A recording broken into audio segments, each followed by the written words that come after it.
स्वयं चालक scooter rental scooter. मकलापुर नाम के गांव में मुरली नाम का एक चोर रहता था। वो गांव में कर्जा करते हुए, आवारगी करते हुए उसके लिए चोरी करता रहता था। उतना ही नहीं, कोई भी गाड़ी दिखते ही मैकेनिक जित्तू के पास ले जाकर बेच दिया करता था।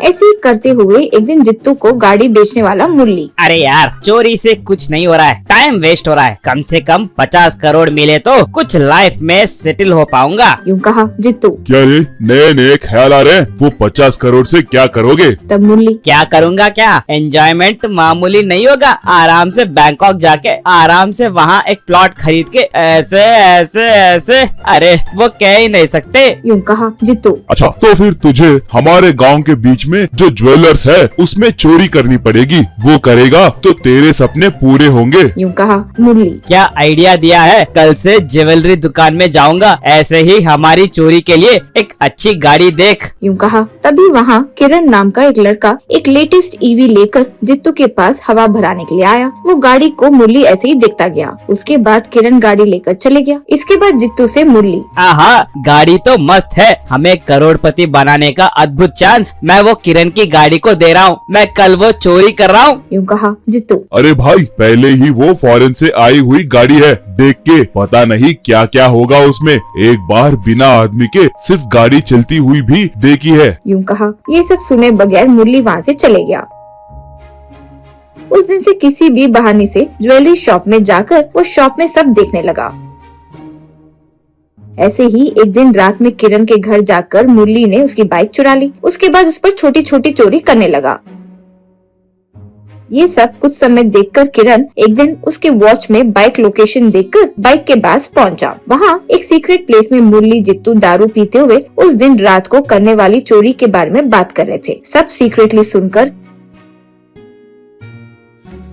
किरण पुलिस स्टेशन गया और एसआई को ये सब बताया। वो सब सुनकर एसआई, देख भाई, ऐसी हवाई बातें 100 लोग 100 बार करते हैं। दारू पीने के बाद वो क्या क्या बात करेंगे वो कह भी नहीं सकते। ये सब हम सीरियसली लेने लगे तो हम कभी खाली नहीं बैठेंगे। समझा करो, जाके अपना काम कर लो। कहकर किरण को भेज दिया। ये सब देख किरण मन में, ये कमीनों का कोई प्लान पक्का है, इनको मेरी बाइक से ही पकड़ूंगा। यूँ सोचा। उस दिन रात में किरण भी एक सीक्रेट प्लेस पर सोने की दुकान के पास वेट कर रहा था। तभी दोनों ईवी में आए और सोने की दुकान में जाकर चोरी करने लगे। जित्तू मुरली दोनों सोना चोरी करके वो बैग को बाइक के ऊपर रख दिए। बस ये देखकर किरण ने अपनी वॉच से बाइक ऑपरेट करने लगा। इससे बाइक बिना कोई आदमी के स्पीड से चलना शुरू हो गई। ये देखकर मुरली, अरे ये क्या है रे, ये अपने आप चल रही है। हमारा चुराया हुआ सोना हमसे चोरी कर रही है। भाग, उसे पकड़ना होगा, नहीं तो टाइम मिस हो जाएगा। भाई भाग। चिल्लाते हुए जित्तू मुरली उसके पीछे भागने लगे। ऐसे ही व्हीकल उनको पूरा गांव घुमा रही थी, फिर भी वो उसे पकड़ नहीं पाए। उसके बाद गांव पूरा भाग भाग कर वो लोग थक गए। फिर वो व्हीकल जाकर पुलिस स्टेशन के आगे रुक गई। उसकी बैटरी खत्म हो गई, ये सोचकर धीरे से उसके पास गए और बैग निकालने की कोशिश कर रहे थे। तभी बाइक से एकदम से बड़ा साउंड आया। साउंड सुनकर पुलिस वाले जब भाग के आए और जित्तू मुरली रेड हैंडेड पकड़े गए।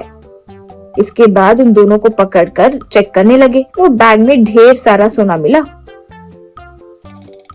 किरण ने फिर से बाइक को वॉच से ऑपरेट करके पीछे की तरफ उसके पास लेकर आ गया। बाइक को ऐसे देखकर पुलिस के साथ साथ सब आश्चर्यजनक हो गए। वो देखकर एसआई, हम जो नहीं कर सके वो काम बाइक ने कर दिखाया, चोरों को पकड़ लिया। ग्रेट ना। कहते हुए मुरली और जित्तू को अंदर ले जाकर खूब पीटा।